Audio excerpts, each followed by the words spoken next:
Have you ever been on a road trip and you take a wrong turn and that wrong turn ends up costing you 10, 20, 40 minutes? Yeah? I know I haven't, especially when you're with someone else. It can make for a silent next hour, right? The tension. Navigation can be really stressful. And it's great that we have things like Google Maps, GPS, but then there are also those times where you use your GPS and then you get brought into more traffic and you're like, I should have just trusted my own instincts, right? Why do I listen to this?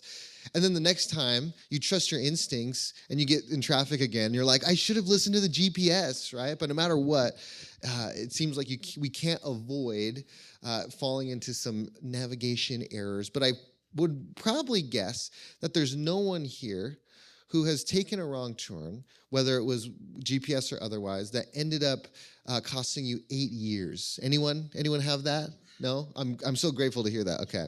Well, that is what happened to Odysseus in the Odyssey, and we're going to explore that story today. It's a defining story of Western culture, of our species, right? Because it's an old story. It's older than Jesus, right? And that's not like an insult. That just is actually how old it is. The Odyssey is the namesake for this word that we now use for just a long and arduous journey. But even more than that, it is the namesake of perhaps the most influential and beautiful vehicle that mankind has ever known, the Honda Odyssey. Very important if you're going to be taking a long journey. The Odyssey is the template for what we call the hero's journey. And we're going to talk a bit more about the hero's journey today. The Odyssey asks some timeless questions about what it means to be human. And so that's something that alone is worthwhile for us to explore today as we're in our in-between series and we're really just having some fun. It's summertime, the movies, right? And yet we just finished this series called Perennial. And Perennial was about how the timeless truths of being human and really of the universe, they show up throughout different cultures, throughout history, different religions and different times, different languages, and really different symbols and ways of speaking about the universal and how they continually show up. And this word perennial is used to describe something that, like a plant that is perennial, these truths are ever blooming, they're ever renewing themselves. And so we can look at an ancient story and find new perspectives. And that really is what happened in this most recent retelling of the story. It's written and directed by Christopher Nolan, who is one of the most acclaimed filmmakers and storytellers of our time. He's made some of the defining myths of our generation, movies like Interstellar, Inception, recently Academy Award winner Oppenheimer, and a fantastic Batman trilogy. And yeah, I mean, I'm a big Batman fan, so I mean, that's nothing to laugh about. Don't laugh. We're serious about Batman here. It's not funny. No, when I was growing up, we would go to midnight showings of Christopher Nolan's Batman movies. Me and all my friends. And when I think about going to a midnight showing now, it like aches in my body even just thinking about it. But when they announced that Christopher Nolan was going to be making the Odyssey, I felt like it was in good hands. I felt compelled that, okay, there's some interesting direction that's going to be taken here. And yet pretty quickly, after it was announced that Christopher Nolan was making this film, when he started to build his cast, there was a lot of controversy that started to brew around his cast because it was a diverse cast, that he was bringing on people of color and trans people to be a part of his storytelling of this version of the Odyssey. And there was a group of people that became upset that his diverse cast was somehow interfering with the historical accuracy of this film, right? Historical accuracy in regards to a story that has cyclopses in it and sea monsters, right? So the real truth is that art is always a reimagining. And I think we should look at art as just one of the ways that we can reinterpret, recontextualize, re-envision things to speak to the time that we're in now. And so with this most recent reimagining, I do think that there's something new being said, something worth talking about today, because there's something being said about humanity, about grief, about regret, and about where we are as a society and as a people now. And that's what myth does best. Myth isn't just about a story that's regarding other people in another place, that's about fantasy and things that aren't true. Myth is actually very much about who we are now. And Joseph Campbell, one of the foremost experts and authors of myth, he said this. He said, "It has always been the prime function of mythology to supply the symbols that carry the human spirit forward." Joseph Campbell wrote extensively about this structure that we call the hero's journey, right? It's a non-gendered structure. It's universal. It's something that we can see in all these different stories, yes, and we can see it in our own lives. And I think that once you see the hero's journey arc, it's hard to unsee. And I'll just basically explain it in a real simple terms. We did a series on the hero's journey a couple of years back, and so if you're really fascinated by this idea, go and check those messages out. But I'll just say this. The hero's journey goes something like this. You as the hero, you leave home, you leave the familiar, you leave the known, and you go on a journey into the unknown, a journey out of the familiar. And yes, you return home, but it's not necessarily home itself that has changed. It's you who has changed. Has anyone had a version of this happen in their lives? Has anyone had the hero's journey happen again and again and again, many times? What I find most fascinating about anyone's hero's journey is the things that changed for them. What changed for you? And why did those things change? And so today, when we're looking at the Odyssey, what we're really going to be focusing on is in this journey, what changes for Odysseus, and why does this change? And really, what is this modern version bringing to the table about this change? And maybe most importantly, what does that mean for you and me, right? And how we are going to move through the world.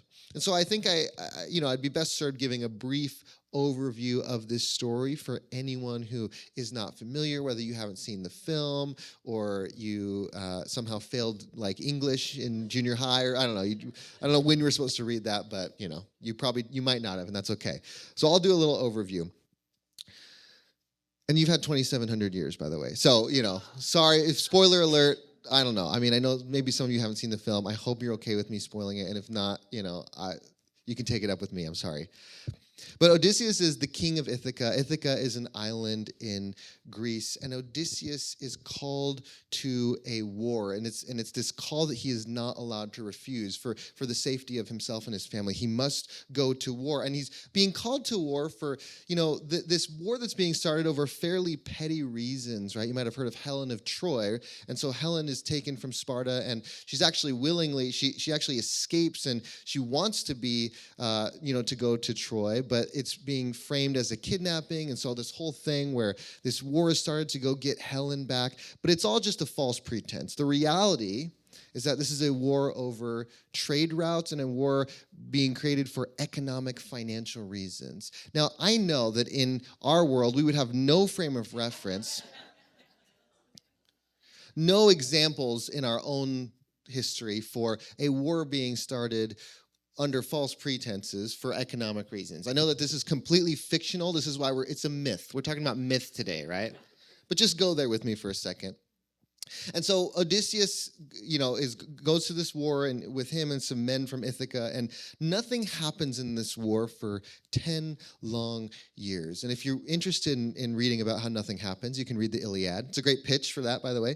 But then after 10 years, Odysseus is, tired. He wants to go home. And so he comes up with this plan that he thinks might be able to end the war. And so he devises this plan of a wooden horse that him and his men are going to be able to fit into. And they're going to present it as a gift to the Trojans. And the Trojans are going to bring that wooden horse into their walls. And then when night falls, they escape the wooden horse. They open the gates, and essentially they create this vulnerability that allows them to once and for all defeat the Trojans, destroy their home, and conquer them. And this is where we get the phrase Trojan horse. And for this act, Odysseus is celebrated. He is seen as a hero. He is seen as being a brilliant strategist. And most tellings of this story, they kind of stop there. They look at Odysseus in this way, and they celebrate his actions as heroic. And then the second part of the journey, which is what the Odyssey covers, is his journey home, in which he is detoured. And there are trial after trial where Odysseus goes through all these different things, and he loses his men along the way, and 8 years passes, and he is a broken man, and he is a changed man. And yes, he does find his way back home and is reunited with his wife and his child. But what I want to focus today is on the things that changed for him along the way, because it's not necessarily about where we go, it's about who we become. This is what the hero's journey is really about. And Marcel Proust, the philosopher, he expressed it in this way: the real voyage of discovery consists not in seeking new landscapes, but in having new eyes. So Odysseus gets home, and he has this profound realization. The Trojan horse, this thing that he was celebrated for, he was seen as the hero of the Trojan War, right? And this incredibly heroic thing that he's celebrated for. Through his journey, he has now come to a place where he has looked at this with a new pair of eyes, and he sees the Trojan horse as an act of cruelty, as an act of taking advantage of people in their vulnerability, even in their own religious piety, if they saw it as a religious symbol. So he takes advantage of them. He robs them of their dignity. Basically, he just takes this thing that was seen as this heroic thing, and he realizes it was wrong. It was not a common sense of respecting his fellow human being. And that's the twist. For a filmmaker, Christopher Nolan, who is known for twist endings, the real twist here is the reinterpretation of this fundamental part of the story as something not heroic, but as something cruel. And there's a very primary theme going on in this movie about how we treat the other, about how we treat the foreigner, the beggar, the enemy. In this film, they talk about Zeus' law, and Zeus being, the kind of primary Greek god. And in the film, Zeus' law is just described as this: to treat every stranger or traveler as though they were a god in disguise. So for them, right, in this, now 3,000-year-old culture, for them, it functions as kind of like an early version of the golden rule, right? And they have built into their belief system some cosmological reasons why they're saying basically that we should treat everyone with kindness and hospitality, right? In their culture, it was, well, it might be a god in disguise. Maybe for some of you, you would say, treat everyone with kindness and hospitality, for they are, in fact, the divine. But whatever that might be, it was a way in history for them to move towards this deeper sense of human connection, of human kindness. There's another concept very closely related in the Greek language and culture called xenia, which essentially means a sacred bond between host and stranger. To look at the foreigner, to look at the other as guest and as friend. We see that there is a sort of perennial wisdom, perhaps even an arc of humanity that leads us towards greater and greater circles of compassion, right? That we extend our sense of hospitality, love, and generosity, not just to those in our tribe, right? But even greater and greater to the other, to even our enemy. We see this show up all the time in various religious and spiritual traditions.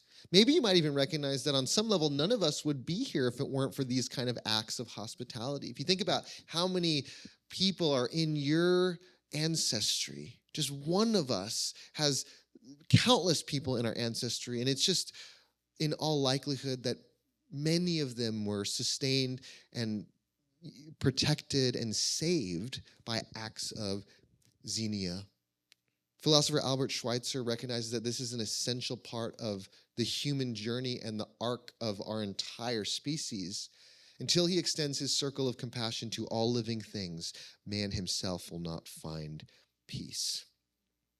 Odysseus has a change of heart in which he sees his fellow human being with a new pair of eyes. Even his enemy, he sees it with a new pair of eyes. He experiences remorse and regret because the blinders have been lifted, the blinders that prevented him from recognizing his own interconnection.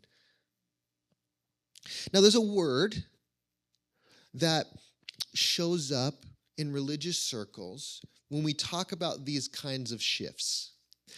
But for many of us, and I would say myself included, this word has a very negative connotation. It almost has an icky feel to it. This word is repent, right? And if you're like me, you associate this word more with being written on some kind of protest sign for people protesting all the wrong things. Yeah. But this word, in fact, whenever it shows up in the New Testament, which was primarily written in Greek, is actually, there's a Greek word being translated there. And the Greek word being translated has a whole other depth of meaning that our modern associations with repent do not carry whatsoever. See, the word that is actually being used in Greek when the word repent shows up is this word metanoia. Now, noia is a root for meaning of the mind. So you see it show up in paranoia, which is a mind against itself. So to believe that the universe is working against you. There is also pronoia, a mind for itself, which means that you believe the universe is conspiring in your favor. Anyone want some pronoia, right? Anyone could use some of that. But my favorite of the noias, and you must have a favorite, my favorite of the noias is metanoia. Metanoia, because meta means of a larger scale, right? So metanoia means a mind beyond itself, a mind expanded and widened and transformed. See, it's not so much about shame. It's about a broader perspective. Not so much guilt, but a deepening and widening awareness of our interconnection. What have those moments been like for you, those metanoia moments? Where you think, I didn't see it that way. Now I do. Can you go there now? Right? To one of those moments in your life where you just were like, oh, I see now. My awareness has expanded. Sometimes there's grief that comes with a widening awareness. But this is how we grow. This is how Odysseus has grown. Because it's not simply that he feels just a guilt or that he feels like, well, this journey really didn't work out, and so I must have done something wrong.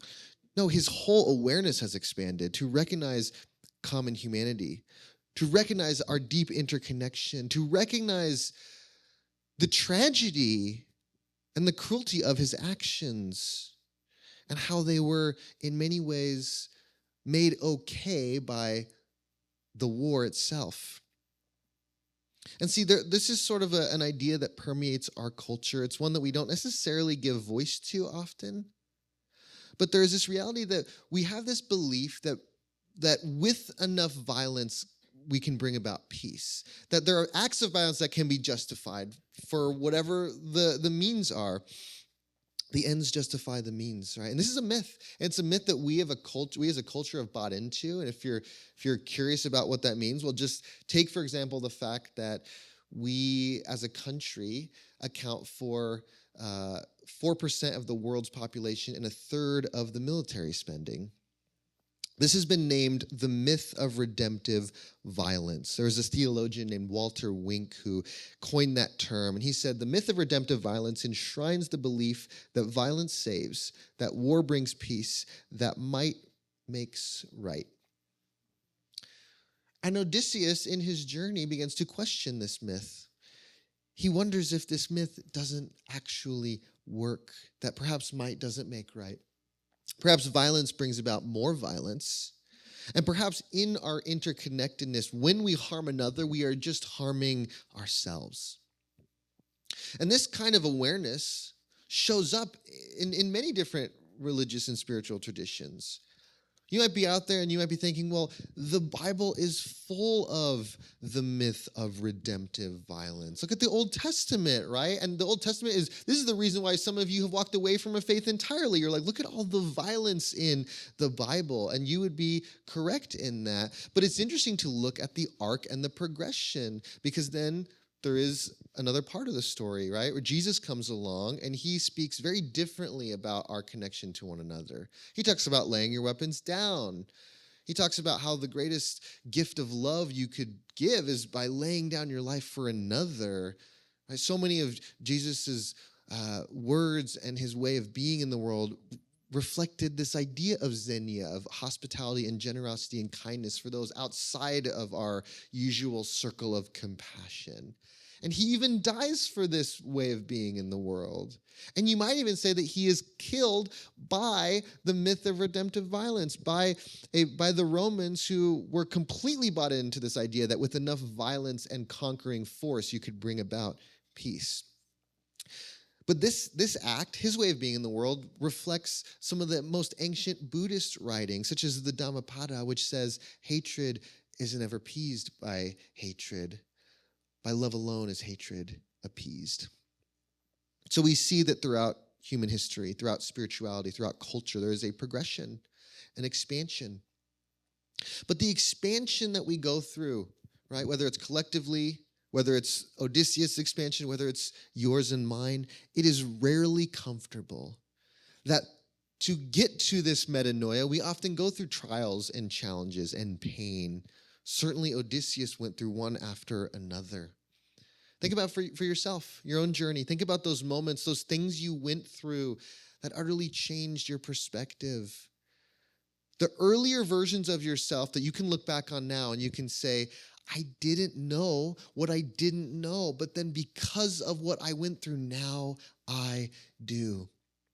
This is what you and I are invited to throughout our heroes' journeys, to a wider perspective. And I wonder if in some way the world itself might also be in a hero's journey of sorts. Given this opportunity, this invitation to metanoia, this invitation to recognize the failure of some of these old myths. There's a historian named Christopher Hill who said that that history has to be rewritten in every generation because although the past does not change, the present does. Each generation asks new questions of the past and finds new areas of sympathy as it relives different aspects of the experiences of its predecessors. That we are constantly re-envisioning, reimagining, and seeing our past through different eyes. Has anyone seen your own past in new and evolving ways the more that you grow and change and become compassionate? There are some people that looked at this modern telling of the Odyssey, and their problem with it was that it wasn't faithful to the intent of the original. And for me, I'm less interested in the intent of the original and more about how 2,700 years of growth and change and human development and evolution means that we see this old story in different ways, right? We have gone on our own hero's journey with a story, right? That we leave something, we go through a change, and then we come back to it with a new pair of eyes. In this context, rewriting is not lying. It's about seeing something with new eyes, with new hearts, with new minds. How have you looked back at your own life and seen the past with a new heart? Maybe this is the kind of empathy and compassion and courage that our world needs, right? To look at our past and to come to terms with some of the pain that we have caused others, not just in our lives, but in our world. This is how we move the needle, that kind of courage. And I'm actually very hopeful. It fills me with hope that level of courage was taken to tell this story on really the world's greatest platform, right? Like the figuratively the biggest screen in the world and quite literally the biggest screen in the world, the IMAX. Friends, my encouragement today, that whatever your platform is, right? If you are an IMAX level director, let me know. But if you're not, that's okay. We all have platforms. We all have ways that we affect change in the world. And my encouragement is that we can use our platforms to call out the myths that are no longer working in our world, in our lives. Maybe there are some myths that aren't working for you in your own life, and you would have the courage to confront them. May we use our platforms to be vulnerable about the metanoia that we have experienced, the change and the evolutions that we have gone through. May we use our platforms to remind each other of the importance of Xenia, right? Of compassion to the other and even to our enemy.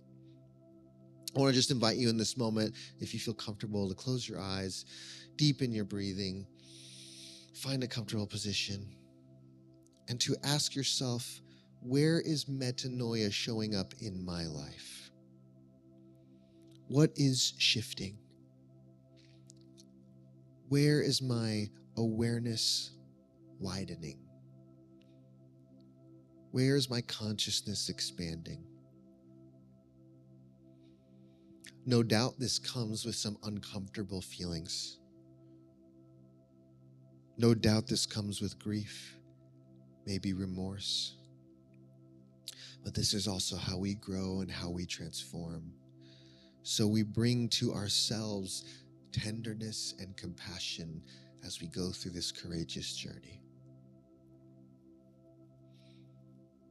Maybe we can ask ourselves today, what are some myths that I live by, consciously or unconsciously? And are they serving me? Or can I let them go? Maybe today we can ask ourselves, where am I on my hero's journey? Am I in the leaving? Am I in the midst of the unknown? Am I returning home with a new perspective? And perhaps I am somewhere in the middle. Perhaps I am all three simultaneously. But wherever I am, may I trust and know that I am exactly where I'm supposed to be.